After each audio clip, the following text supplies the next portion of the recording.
মুস্তাফিজুর দল Chennai super Kings দ্বিতীয় ম্যাচেও জয়লাভ করেছেন।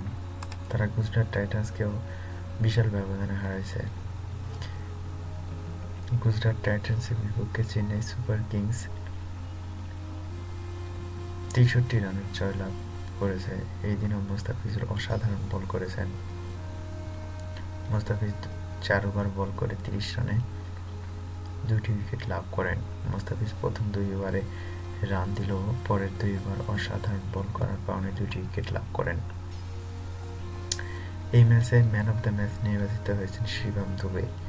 শিবম দুবে তার ২৩ বলে ৫১ রানের একটি ইনিংস খেলেন। অসাধারণ ৫টি ৬ এবং ২টি ৪-এর মার মারেন।